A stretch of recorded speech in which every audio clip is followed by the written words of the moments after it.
श्री स्वामी समर्थ. जय जय स्वामी समर्थ.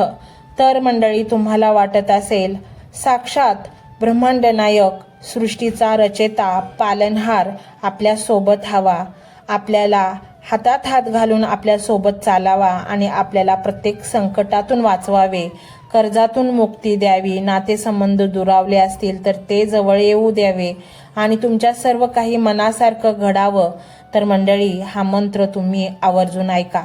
हा मंत्र त्या ब्रह्मांड नायकाचा आहे, ज्याच्या एका इशाऱ्यावर ही सृष्टी चालती आणि जर तोच तुमच्या बरोबर आला तर पहा तुमच्या जीवनामध्ये किती कल्याण होईल ते. आणि म्हणूनच मंडळी, तो ब्रह्मांड नायक तुमच्या सोबत कसा येईल तर मंत्र जप भक्तीने. आणि मंत्र हा जर तुम्ही ऐकला मनोभावे तर तो ब्रह्मांड नायक तुमच्या बरोबर वास्तव्यास येईल आणि तुमच्या सर्व संकटातून तुमची सुटका करेल. श्री स्वामी समर्थ. भिवू नकोस. 300 वर्ष तपश्चर्या. 5 मोठ्या स्वामी समर्थ महाराजांच्या लीला. तर मंडळी, तुम्ही कधी असा प्रश्न विचारला आहे का की जगाची माऊली, कृपेची सावली म्हणून ओळखले जाणारे हे संत नेमके कोण होते? जेव्हा सर्व आशा संपतात तेव्हा एकच आवाज ऐकू येतो, भिवू नकोस, मी तुझ्या पाठीशी आहे. दत्त संप्रदायातील 4थे अवतार, 300 वर्ष प्रगाढ समाधीत असलेले योगी श्री स्वामी समर्थ महाराज. आज आपण त्यांच्या आयुष्यातील 5 सर्वात मोठ्या आणि चमत्कारिक घटना पाहणार आहोत, ज्यांनी इतिहास बदलला आणि भक्तांचे जीवन वाचवले. आणि म्हणूनच मंडळी, हा व्हिडिओ पूर्ण बघा, हा मंत्र संपूर्ण ऐका आणि ही स्वामी कृपा इतरांना शेअर करा. चला तर मग सुरू करूया. घटना 1. कर्दळी वनातून प्रकटीकरण. स्वामी समर्थ हे सामान्य संत नव्हते, ते नृसिंह सरस्वतींचे 4थे अवतार मानले जातात. नृसिंह सरस्वतींनी 1459 मध्ये गाणगापूर येथे पादुका ठेवून श्री शैल्यमजजवळच्या कर्दळी वनात समाधी घेतली. पण ही समाधी सामान्य नव्हती. याच वनात स्वामींनी तब्बल 300 वर्ष कठोर तपश्चर्या केली. या काळात त्यांच्या देहाभोवती मुंग्यांनी मोठे वारूळ रचले होते. 300 वर्षांनी ते वारूळ तोडून एका तेजस्वी रूपात स्वामी पुन्हा जगात प्रगट झाले. घटना 2. अक्कलकोटचा प्रवेश. 300 वर्षाच्या तपश्चर्येनंतर त्यांनी मंगळवेढा येथे 12 वर्ष वास्तव्य केले आणि त्यानंतर 1856च्या सुमारास ते अक्कलकोटला पोहोचले. चैत्र शुद्ध द्वितीया म्हणजेच 6 एप्रिल 1856 हा दिवस अक्कलकोटसाठी एक ऐतिहासिक दिवस ठरला. स्वामींनी गावातील खंडोबा मंदिरात पहिला मुक्काम केला आणि येथूनच जगाच्या उद्धाराचे कार्य सुरू झाले. घटना 3. बसप्पा तेलीला सोन्याचा खजिना. मंगळवेढा गावात बसप्पा तेली नावाचा एक अत्यंत गरीब पण स्वामींचा निष्ठावान भक्त होता. त्याने कधीही आपल्या दारिद्र्याची तक्रार केली नाही. एकदा स्वामी त्याला घेऊन एका भयानक अरण्यात शिरले. अचानक त्याच्या समोर अनेक विषारी साप प्रगट झाले. स्वामींनी बसप्पाला पाहिले आणि म्हणाले, तुला दारिद्र्यापासून मुक्ती हवी आहे ना? मग यातील हवे ते साप उचल आणि घरी घेऊन जा. स्वामींच्या आज्ञेचे पालन करत बसप्पाने घाबरत काही साप झोळीत घेतले. घरी जाऊन पाहतो तर काय, ते सर्व साप क्षणार्धात शुद्ध सोन्यात रूपांतरित झाले होते. स्वामींनी एका निष्ठावान भक्ताला एका क्षणार्धात श्रीमंत केले. घटना 4. राजाला त्याग करण्याची शिकवण. अक्कलकोटचे राजे मालोजी राजे भोसले यांनी जेव्हा स्वामींचे दर्शन घेतले तेव्हा स्वामींच्या तेजानं ते भारावून गेले. स्वामींनी त्यांना राजेशाही, ऐश्वर्य न गुरफटता सेवाभाव आणि धर्मचरणाचे महत्त्व सांगितले. त्यांनी राजाला आपले भगवे वस्त्र कृपाप्रसाद म्हणून दिले. या वस्त्रप्रसादानंतर राजघराणे स्वामींच्या चरणी पूर्णपणे समर्पित झाले आणि स्वामींच्या कार्याला मोठा आधार मिळाला. घटना 5.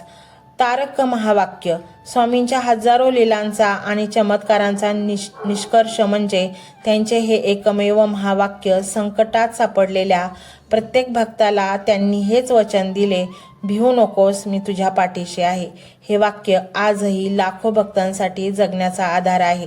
1878 मध्ये स्वामींनी याच अक्कलकोटमध्ये समाधी घेतली. आणि म्हणूनच मंडळी, स्वामी शक्ती अफाट आहे हे आम्ही नेहमी सांगत आलेलो आहोत.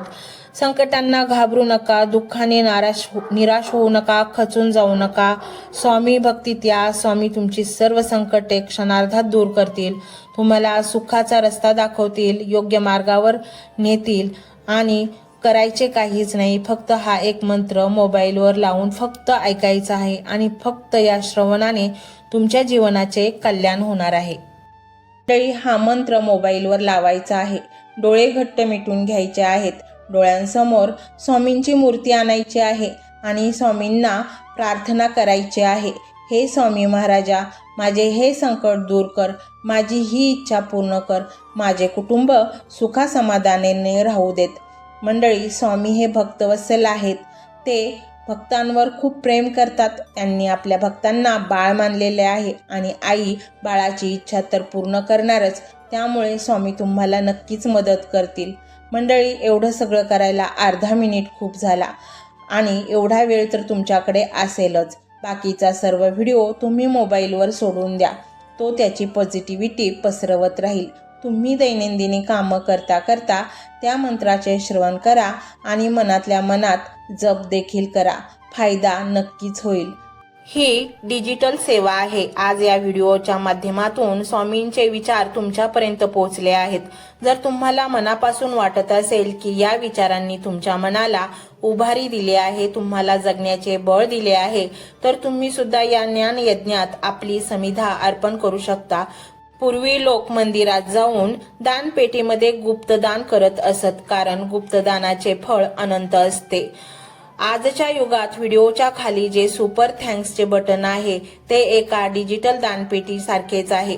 जर तुमची इच्छा असेल आणि तुमची परिस्थिती असेल तर यथाशक्ती, मग ती रक्कम कितीही छोटी असो वा मोठी, तुम्ही या सुपर थँक्सच्या माध्यमातून स्वामींच्या कार्यासाठी अर्पण करू शकता. हे पैसे कोणाच्या वैयक्तिक फायद्यासाठी नाही, तर हे विचार, ही सकारात्मक ऊर्जा अशाच लाखो दुःखी लोकांपर्यंत पोहोचवण्यासाठी वापरली जातील.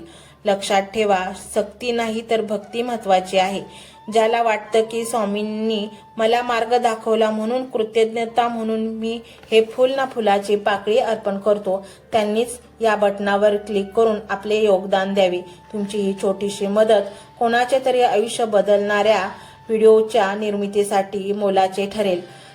तसेच या व्हिडिओला लाईक करणे म्हणजे केवळ एक बटन दाबणे नव्हे, तर या सकारात्मक ऊर्जेला दुजोरा देणे आहे.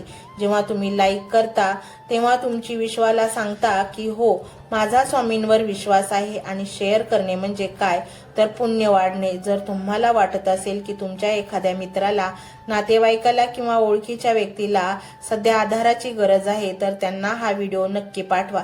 कदाचित तुमचे एक शेअर करण्याचे कर्म त्यांना आत्महत्येसारख्या विचारांपासून परावृत्त करू शकेल किंवा त्यांना नैराश्यातून बाहेर काढेल. पुण्य फक्त अन्नदानानेच नाही तर विचारदानाने सुद्धा मिळते. म्हणून संकोच न करता हा व्हिडिओ तुमच्या जवळच्या लोकांपर्यंत पोहोचवावा. आणि हो, स्वामींच्या या दरबारात रोज हजेरी लावण्यासाठी चॅनलला सबस्क्राईब करा व बेल आयकॉनचे बटन देखील प्रेस करा. जेव्हा स्वामींचा संदेश येईल तेव्हा सर्वात आधी तो तुमच्यापर्यंत पोहोचेल. ही घंटा म्हणजे मंदिराची घंटा आहे, जी वाजवल्याने मनाला जाग येते. आणि सर्वात महत्त्वाचे म्हणजे तुमचा संवाद. खाली कमेंट बॉक्समध्ये तुमचा अनुभव नक्की मांडा. तुमच्या मनात काय चाललं आहे, तुम्हाला स्वामींची प्रचिती कधी आली आहे, कशी आली आहे ते लिहा. जेव्हा तुम्ही श्री स्वामी समर्थ किंवा भिवू नकोस मी तुझ्या पाठीशी आहे असं लिहून कमेंट करता, तेव्हा ते केवळ शब्द नसतात, तर ती लिखित जप असतो. तुमच्या त्या कमेंटकडे पाहून दुसऱ्या एखाद्या भक्ताला प्रेरणा मिळू शकते. तुमची एक कमेंट हजारो लोकांचा विश्वास वाढवू शकते. त्यामुळे लाजू नका, मोकळ्या मनाने व्यक्त व्हा. इथे कोणी कोणाला जज करत नाही. आपण सर्वजण त्या एकाच माऊलीचे लेकरे आहोत. तुमचा हा प्रतिसादच या कार्याला पुढे नेण्याची प्रेरणा देतो. तर पाहूया तो शक्तिशाली रहस्यमय मंत्र काय आहे. तो मंत्र असा आहे.